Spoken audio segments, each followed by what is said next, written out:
Welcome to Chetana Mokshith YouTube channel. ಇವತ್ತು ನಾನು ಮಾವಿನ ಹಣ್ಣಿನ ಮಿಲ್ಕ್ ಶೇಕು ಹೇಗೆ ಮಾಡೋದು ಅಂತ ತಿಳಿಸ್ಕೊಡ್ತಾ ಇದ್ದೀನಿ. ಬನ್ನಿ ನೋಡೋಣ ಹೇಗೆ ಮಾಡೋದು ಅಂತ. ಒಂದು ಮಿಕ್ಸಿ ಜಾರ್ಗೆ ಮಾವಿನ ಹಣ್ಣು ಹೆಚ್ಚಿಟ್ಕೊಂಡಿರ್ತೀವಲ್ಲ ಅದು ಹಾಕ್ಕೊಬೇಕು. ನೆಕ್ಸ್ಟು ಐಸ್ ಕ್ಯೂಬು, ಅದು ಆಪ್ಷನ್ನು, ನೀವು ಬೇಕಂದ್ರೆ ಹಾಕ್ಕೊಬೋದು, ಇಲ್ಲಾಂದರೆ ಬಿಡ್ಬೋದು. ನೆಕ್ಸ್ಟು ವೆನಿಲಾ ಐಸ್ ಕ್ರೀಮ್ನ ಸ್ವಲ್ಪ ಹಾಕ್ಕೊಬೇಕು.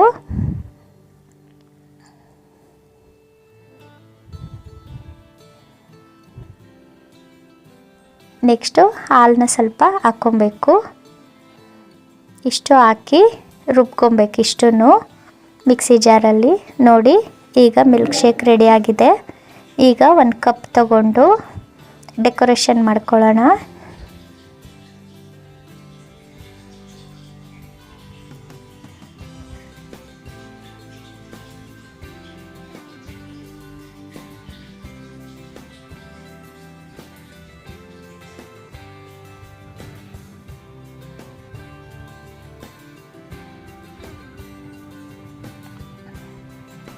ಈಗ ಮಿಲ್ಕ್ ಶೇಕ್ನ ರುಬ್ಕೊಂಡಿರ್ತೀವಲ್ಲ ಅದನ್ನು ಈ ಕಪ್ಪಿಗೆ ಸರ್ವ್ ಮಾಡ್ಕೊಳ್ಳೋಣ.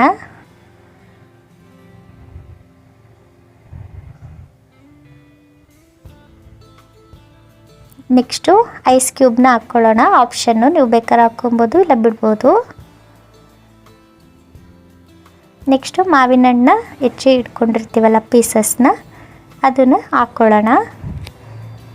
ಜ್ಯೂಸ್ ಕುಡಿಯುವಾಗ ಬಾಯಿಗೆ ಬಂದರೆ ಚೆನ್ನಾಗಿರುತ್ತೆ ಮಾವಿನ ಹಣ್ಣು ಪೀಸು. ಸೊ ಅದಕ್ಕೆ ಹೆಚ್ಚಿಟ್ಕೊಂಡಿರೋ ಮಾವಿನ ಹಣ್ಣು ಸ್ವಲ್ಪ ಹಾಕ್ತಿದ್ದೀನಿ.